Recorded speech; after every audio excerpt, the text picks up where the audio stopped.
Lavkesh the 50 के घर से बाहर आने के बाद मीडिया के सामने बड़ी खुलासे कर दिए हैं। टॉप 5 एंड टॉप 2 का नाम बता दिए हैं, यहां तक कि विनर का भी नाम बता दिए हैं। उसके बाद रजत दलाल एंड मिस्टर फैसू को लेकर बड़ी बात कह दिया है। आखिरकार क्या कुछ कहे मीडिया के सामने, पूरी अपडेट जानने वाले हैं विस्तार से। तो गाइस देखो, लवकेश जो है उसका फर्स्ट एलिमिनेशन हो चुका है द 50 के घर से। तो मीडिया सबसे पहले सवाल करते हैं लवकेश से कि लवकेश शो से बाहर आते ही सबसे सवाल, आपको क्या लगता है कि एलिमिनेशन फायर था, अनफेयर था? तो लवकेश का कहना है कि देखिए, द 50 कोई नॉर्मल रियलिटी शो नहीं है।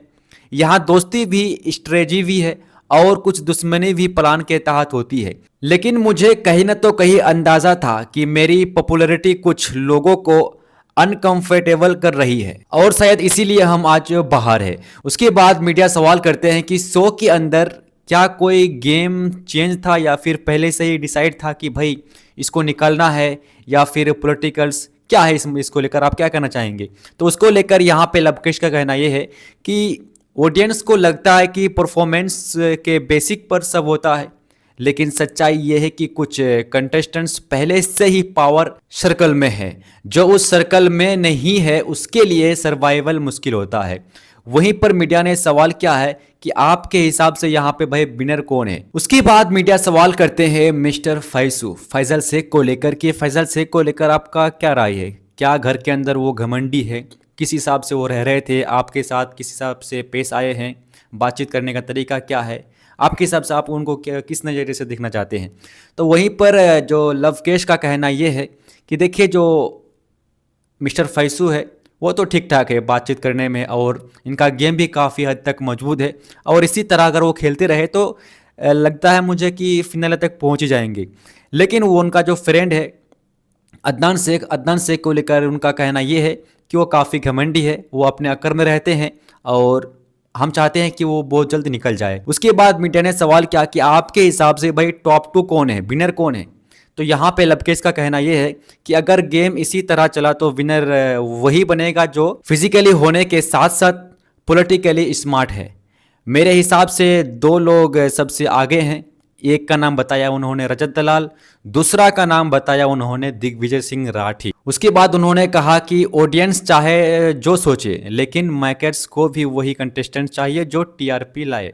और दरअसल बात यह भी है कि जो रजत दलाल एंड दिग्विजय सिंह राठी है, घर के अंदर पहुंचने के बाद पहले दिन ही हंगामा मच गया होगा, जो कि आज के एपिसोड में आप लोग देखे होंगे। ठीक है, तो ये रही बात। उसके बाद मीडिया सवाल करते हैं कि आपके हिसाब से टॉप 5 कौन है? तो यहाँ पे टॉप 5 में वही टॉप 2 तक रजत दलाल एंड दिग्विजय सिंह राठी को रखा है।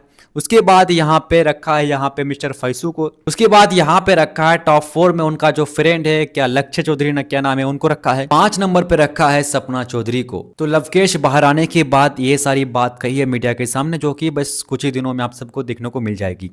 अब रही बात की क्या बोलता है जो लवकेश है, क्या लवकेश का जो एविक्शन था क्या फायर था या फिर अनफेयर?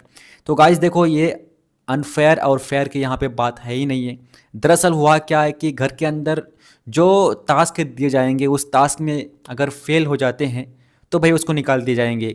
ये बिग बॉस की तरह तो ये नहीं है ना कि जो आप ऑडियंस सेलेक्ट करेंगे कि अब इसको वोट करो, जिसको सबसे ज़्यादा वोट बोले मिलेंगे वो सेफ हो जाएंगे, जिसको सबसे कम वोट मिलेंगे वो शो से आउट हो जाएंगे, या फिर पहले से ही कोई स्क्रिप्टेड था। दरअसल बिग बॉस के घर में भी ऐसा कुछ है नहीं, लेकिन इसमें होता है क्या कि अगर आप अच्छा खेल नहीं पाते हैं, अगर उस गेम में फेल हो जाते हैं कोई टास्क में, तो सीधा सीधा आप आउट हो जाएंगे। बाकी इस मैटर को लेकर आपका क्या कहना है? क्या लवकेश को इतना ही जल्द निकालना या फिर उनका निकाल जाना क्या वाकई अनफेयर था या फेयर? कमेंट करना।